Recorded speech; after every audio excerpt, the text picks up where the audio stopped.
உங்கள் தந்திவன் தொலைக்காட்சியில் சின்ன திரையின் சிங்க பெண்கள் மாலை 7 முதல் 8 மணி வரை காணத் தவறாதீர்கள். மும்பையில் திருமணம் செய்யாமல் இணைந்து வாழ்ந்தபோது பாலியல் பலாத்காரம் செய்யப்பட்டதாக பெண் கொடுத்த புகாரில் ஒப்பந்தத்தை காட்டி ஆண் முன்ஜாமீன் பெற்றிருக்கும் சூழலில் ஒப்பந்தத்தில் 7 சரத்துகள் இடம்பெற்றிருக்கிறது.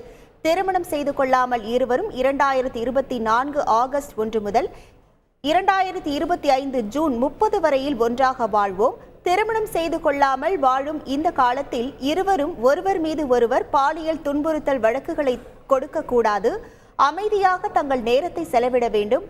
ஆணின் வீட்டிலேயே பெண் இருக்க வேண்டும்.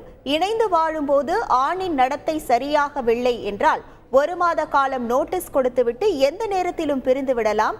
பெண்ணின் உறவினர்கள் இருவரும் தங்கியிருக்கும் வீட்டிற்கு வரக்கூடாது. உறவில் இருக்கும் பெண் ஆணுக்கு எந்த விதமான தொல்லைகளையும் மனவேதனையையும் ஏற்படுத்தக்கூடாது. இணைந்திருக்கும் காலகட்டத்தில் பெண் கருவுற்றால் அதற்கு ஆண் பொறுப்பேற்க கூடாது என்று 6வது ஷரத்து சொல்கிறது.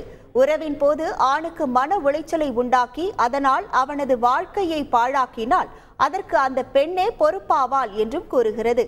இந்த ஒப்பந்தத்தையே மும்பை நபர் நீதிமன்றத்தில் காட்டியிருக்கிறார். உங்கள் தந்திவன் தொலைக்காட்சியில் சின்ன திரையின் சிங்க பெண்கள் மாலை 7 முதல் 8 மணி வரை காணத் தவறாதீர்கள்.